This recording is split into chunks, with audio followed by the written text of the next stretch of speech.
बिस्मिल्लाहिर्रहमानिर्रहीम। अस्सलाम वालेकुम नाज़रीन, आप यूट्यूब चैनल देख रहे हैं। मैं इमरान खान हूँ। इस्लामाबाद में 26 तारीख की सुबह है और सूरत हाल मैं आपके सामने रख देता हूँ। जो मुज़ाहिरीन की सूरत हाल है वो बहुत ख़राब थी। थोड़ी देर पहले हमने मनाज़िर देखे कि लोग सड़कों के किनारे बैठे हुए हैं, वो दो दो दिन से जाग रहे हैं। बदतरीन शेलिंग का उन्होंने सामना किया है। पुलिस को या रेंजर्स को तो आराम करने का मौका मिलता है, वो शिफ्टों में काम करते हैं, लेकिन ये जो पाकिस्तानी है ये लगातार आ रहे हैं, इन्हें आराम करने का मौका भी नहीं मिलता। तो फजर की नमाज के बाद लोगों को सड़कों के किनारे पे शिवरिंग करते हुए, कांपते हुए, चादरों में लिपटे हुए, घंटे के लिए आराम करते हुए देखा। और उसके बाद फिर पाकिस्तान तहरीक इंसाफ रवाना हो गई कि जी हम डी चौक पहुंचेंगे। बुशरा बीबी ने कारकुनों से बात करते हुए एक बात बताई।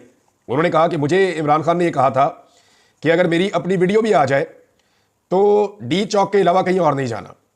यानी ये मैं क्लैरिटी के साथ आपको, यानी उनको इतनी क्लैरिटी है कि जाने डी चौक में है। और इमरान खान साहब से ज़बरदस्ती अगर कोई वीडियो आ भी जाती है तो इमरान खान साहब ने खुद कहा था कि ये मेरा फैसला है, आप लोगों ने जाना डी चौक ही है, चाहे मेरी वीडियो बना के भी आपके पास कोई ले आए। तो अब वो डी चौक की तरफ जा रहे हैं। जो 26 नंबर चुंगी है वो रात को अबूर हो गई थी, जैसा कि मैंने आपको आखिरी वीलॉग में बताया कि आधी रात को कारकुनों ने उसको क्रॉस कर लिया था। और वो क्रॉस कैसे हुई, उसके बाद एक हादसा हुआ इस्लामाबाद में। उसमें पाकिस्तान तहरीक इंसाफ का एक कारकुन, उसके अलावा 3 रेंजर्स के एहलकार और एक जो है वो FC का एहलकार जो है, ये 5 लोग उस वाक़े के अंदर जाँ बहक हो गए हैं। ये वाक़या कैसे हुआ, इसके ऊपर जो है वो पाकिस्तान का इलेक्ट्रॉनिक मीडिया उसको फौरी तौर पे जगाया गया। और बहुत सारे ऐसे सहाफ़ी जो पाकिस्तान तहरीक इंसाफ से बहुत नफरत करते हैं, उन्होंने खबर ऐसे दी कि तहरीक इंसाफ में से कोई बंदा गाड़ी लेकर आया और उसने रेंजर्स पे और पुलिस पे चढ़ा दी गाड़ी और अटैक कर दिया और इसको एक मनसूबे के तहत एक हमला करार दिया गया। एक और सहाफ़ी जो पहले पैमरा के चेयरमैन भी रहे, अफसार आलम साहब, उन्होंने कहा जी कि तोड़फोड़ हो रही है, चीज़ों को तोड़ा जा रहा है, हमले किए जा रहे हैं, मीडिया की गाड़ियों के ऊपर अटैक किया गया है। तो यहाँ पे जो बाकी सहाफ़ी उन्होंने कंफर्म किया जी मीडिया की गाड़ियों पे बिल्कुल अटैक हुआ है और कुछ तोड़फोड़ भी हुई है, लेकिन ये जिस जगह पे हुई है वहाँ पे पाकिस्तान तहरीक इंसाफ का कोई बंदा अभी तक पहुँचा ही नहीं है। ये जहाँ पे एहतजाज होना है बाद में, ये वहाँ हुई है। और ये नामालूम अफराद आए हैं, नकाब पहन के आए हैं, इनके हाथों में एक जैसे लोहे के रॉड थे और इन्होंने आकर ये एक्टिविटी की है। और जिन लोगों की गाड़ियाँ टूटी हैं उन्होंने खुद बताया है कि जनाब ये पाकिस्तान तहरीक इंसाफ से इन लोगों का कोई ताल्लुक नहीं है, ये कोई शरपसंद अनासिर है और ये कोई फॉल्स फ्लैग किस्म की कार्रवाई कर रहे थे ताकि पाकिस्तान तहरीक इंसाफ पर डाली जा सके। देखिए, रियासत और रियासती इदारों को यह सोचना पड़ेगा कि कब तक अपनी आवाम के साथ लड़ना है। ये तो जो पॉलिटिकल पार्टी इस वक्त इक्तदार में है, जिनको बिठाया गया, इनके पास मैंडेट तो है नहीं, उन्हें पता है वो बर्बाद हो जाएंगे। इस्लामाबाद के तीनों MNA जो है वो जाली फार्म 47 पे हैं, तो किसी के लिए भी मुमकिन है कि अपने 20-25 आदमी जो है वो शामिल करके शरपसंदी करवा दें या कारकुनों के पहुंचने से पहले कोई ऐसी एक्टिविटीज करवा दें, आग लगवा दें, कोई काम खराब कर दें। तो किस किस पे नजर रखेंगे? लेकिन जो पाकिस्तान तहरीक इंसाफ के कारकुन है उन्हें नजर रखनी पड़ेगी। अब ये वाक़ा जो हुआ, जो एक हादसा हुआ है जिसमें लोग जाबाक हुए, इसको कहा गया पाकिस्तान तहरीक इंसाफ ने अटैक किया है, लेकिन 2 वीडियोस ने सारी की सारी कहानी खोलकर रख दी है। मैं आपको तफसीलात इसकी बता देता हूँ। सबसे पहले आप नंबर देख लें। 3 रेंजर्स के एहलकार हैं, एक FC का एहलकार है, एक आम शहरी है, और ये जो आम शहरी है ये भी 6 माह पहले FC से रिटायर हुआ है। इस आम शहरी का जो नाम है, इसका नाम मोहम्मद इलियास है। इसके भाई का इंटरव्यू लिया मुतीउल्लाह जान साहब ने और उन्होंने इसको चलाया और उन्होंने ये सारा मामला खोला है और 2 वीडियोस के साथ ये सारा मामला खुल गया। हुआ ये जो अभी तक कहानी समझ आ रही है कि 6 नंबर चुंगी के ऊपर बड़ी जबरदस्त किस्म की शेलिंग हो रही थी। और ये बात अहमद फराद साहब ने और बहुत सारे वहां जो एहतजाज करने वाले मुजाहिरीन हैं उन्होंने ये बात बताई कि इतनी ज्यादा शेलिंग हुई कि हमने माजी में कभी नहीं देखी। एक मिनट में 20-20, 25-25 शेल जो है वो फायर किए जा रहे थे और इतनी शदीद शेलिंग में शेल खत्म होना शुरू हो गए। तो जब शेल खत्म हुए और मुजाहिरीन नहीं रुके और बहुत करीब पहुंच गए और चारों तरफ से घेरा पड़ना शुरू हुआ, तो शेल खत्म होने पे सिक्योरिटी फोर्सेज ने वहां से निकलने का फैसला किया। गाड़ियां उनके हकम में खड़ी थी, उनको वहां से निकलना था, तो फौरी तौर पे निकलने की जब कोशिश की तो इसमें फायरिंग भी की गई। लेकिन ये फायरिंग मोहसिन नकवी के गले पड़ जाएगी। उसकी वजह यह है कि इस वक्त आलमी मीडिया में हर तरफ यही खबर चल रही है और लोग इसको ट्रांसलेट करके चला रहे हैं। बैनुल-अक़वामी सतह पर इस खबर को उठाया गया है कि पाकिस्तान के वज़ीर दाखिला ने यह धमकी लगाई कि हम रेंजर्स को बुला के 5 मिनट में फायरिंग करेंगे और सारा खाली करवा देंगे। और उसके कुछ देर के बाद वहां पे फायरिंग हो गई और उस फायरिंग के अंदर 20 लोगों को गोलियां लग गई। वहां पाकिस्तान तहरीक इंसाफ के 2 कारकुनों की जो है वो शहादत भी रिपोर्ट हुई है। तो 3 कारकुन पाकिस्तान तहरीक इंसाफ के जो मीडिया रिपोर्ट्स हैं उनके मुताबिक मैं आपको बता रहा हूं, मीडिया रिपोर्ट्स के मुताबिक 3 कारकुन पाकिस्तान तहरीक इंसाफ के शहीद हो गए। और फ्रंटियर पोस्ट की रिपोर्ट है और वो ये कह रही है कि 3 कारकुन पाकिस्तान तहरीक इंसाफ के जो एहतजाज करने के लिए आए हैं वो जाँ बहक हो गए हैं और ये कंफर्मेशन आ चुकी है। उसके बाद वहां से जब रेंजर ने और पुलिस ने निकलने का फैसला किया, FC ने निकलने का फैसला किया, तो पीछे गाड़ियां खड़ी थी। अब ये जो वीडियो एक नजर आई है उसमें ये दिखाया जा रहा है कि ये गाड़ियां बहुत रफ्तार में वापस गई हैं, क्योंकि पीछे इस्लामाबाद और रावलपिंडी के नौजवान खड़े थे सड़कों के किनारे पे जो काफिले के आने का इंतजार कर रहे थे और वो कभी पत्थर मारते थे और उन्होंने सड़क के किनारे पे आगे भी लगाई हुई थी। तो ये पैनिक करते हुए निकले हैं और रास्ते में इन्होंने फायरिंग भी की है, जो फायरिंग की आवाज भी आ रही है और कुछ शहरी जो है उसके अंदर बोल भी रहे हैं कि हम पे फायरिंग क्यों कर रहे हैं, ये कैसे फायरिंग कर सकते हैं। तो वो गाड़ियां इतनी रफ्तार में गई हैं और कुछ गाड़ियों ने लोगों की तरफ भी गाड़ियां मोड़ी हैं, इसकी बाकायदा वीडियो मौजूद है। उस वक्त कुछ एहलकार गाड़ी में से गिरे हैं और पिछली गाड़ियां उनके ऊपर चढ़ी है, ये मुतीउल्लाह जान साहब ने रिपोर्ट किया। अब जो शहरी शहीद हुआ, जो रिटायर्ड एफसी का मुलाजिम है सफीर अली, उसका भाई है, यानी जो शहीद हुआ उसका नाम है मोहम्मद इलियास, जिसकी जान चली गई। सफीर अली उसका भाई है। ये शहीद होने वाला 3 रेंजर्स और 1 एफसी वाले के साथ शहीद हुआ है। यहां पे इस वाक़े में 5 लोग शहीद हुए।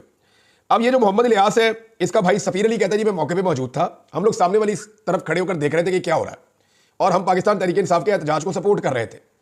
इतने में ये गाड़ियां बहुत तेजी से भागी, इनके पास शेल खत्म हो गए थे और ये वहां से निकले हैं और ये बहुत तेजी से लोगों के ऊपर गाड़ियां चढ़ गई हैं। जब उनसे पूछा गया तो आपको कैसे पता किनकी गाड़ियां हैं, तो उन्होंने कहा जी कि वो बाकायदा नजर आ रही थी कि वो सिक्योरिटी फोर्सेज की गाड़ियां, उनके ऊपर उनके वो लिखे हुए थे, वो रेंजर्स की और पुलिस की गाड़ियां थी। और उनका भाई जो है वो इस वाक़े के अंदर जिंदा नहीं बचा, वो चले गए पुलिस स्टेशन। अब वो ये बताते हैं कि पुलिस स्टेशन में मेरे पे दबाव डाला गया कि आप इस मुकदमे का इल्ज़ाम पाकिस्तान तहरीक इंसाफ पे लगा दें।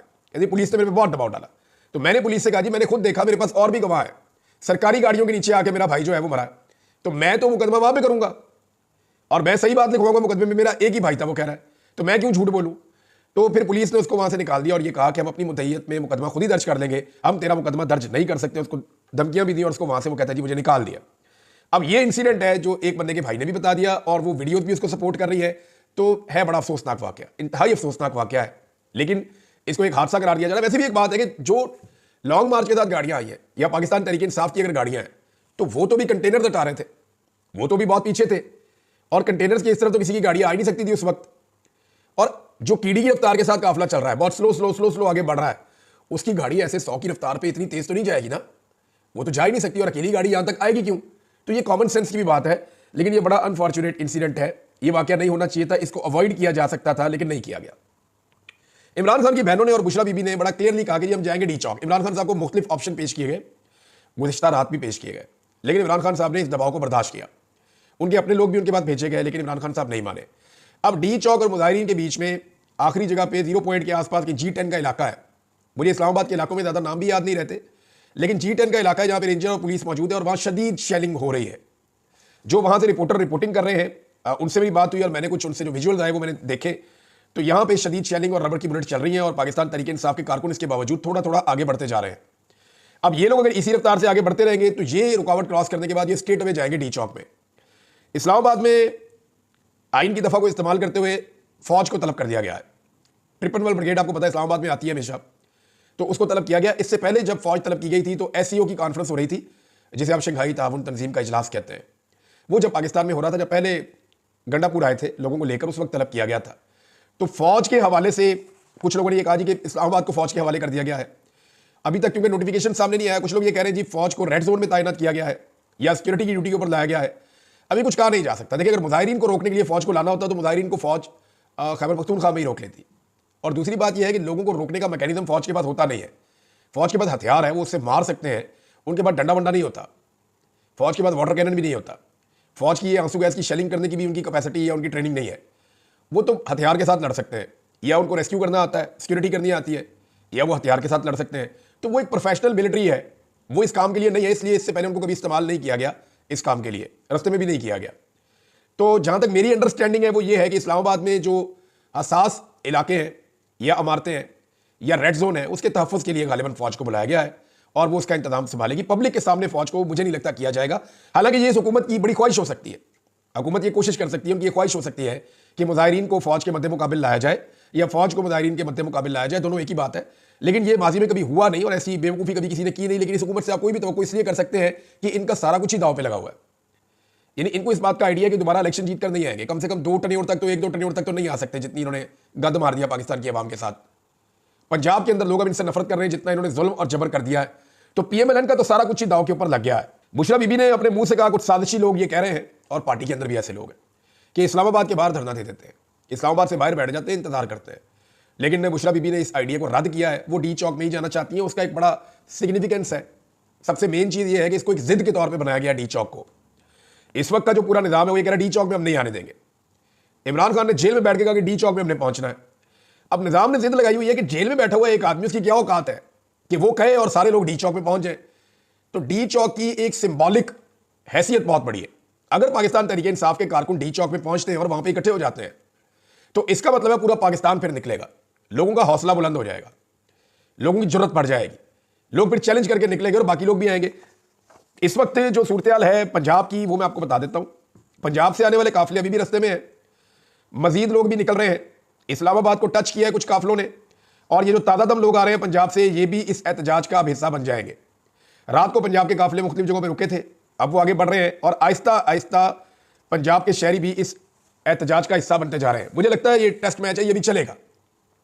अगर आज का दिन पाकिस्तान तहरीक इंसाफ ने डी चौक में पहुंच के निकाल दिया तो ये जो आज की रात होगी इसमें कोशिश की जाएगी डी चौक पे एक बड़ा ऑपरेशन किया जाए और लोगों को यहां से निकाल दिया जाए, लेकिन उसमें नुकसान भी हो सकता है। तो हुकूमत को होश के नाखून लेने होंगे क्योंकि पूरा आलमी मीडिया इस वक्त इसको कवर कर रहा है। मैंने देखा अल जजीरा को, BBC को, CNN को और TRT वर्ल्ड को, इसके अलावा तेहरान न्यूज़ ने इसको कवर किया है, यूरोप और अमेरिका के सारे मीडिया ने इसको कवर किया है, अरब मीडिया ने इसको कवर किया है, इंडियन मीडिया इसको कवर कर रहा है, रशियन मीडिया इसको कवर कर रहा है, चाइना भी इसके ऊपर नजर रख के बैठा हुआ है।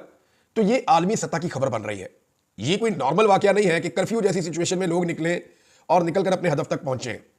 जिन लोगों को गोलियां लगी हैं उसके ऊपर पाकिस्तान तहरीक इंसाफ में शदीद रद्द-ए-अमल है, सब उसकी मजम्मत कर रहे हैं और सबको मजम्मत करनी भी चाहिए। स्टेट फायरिंग अवाम के ऊपर नहीं करनी चाहिए। लोग निहत्ते हैं और लोग सिर्फ अपने सियासी मुतालबात लेकर आ रहे हैं और वो ये कह रहे हैं कि बेगुनाह इमरान खान जेल में कैद है, लिहाजा उसको रिहा किया जाए। जबकि इमरान खान के 3 मुतालबात हैं। वो ये कहते हैं जी मैंडेट वापस करो, 26वीं आईनी तरमीम वापस करो और जो बेगुनाह कैदी हैं उन सबको रिहा किया जाए।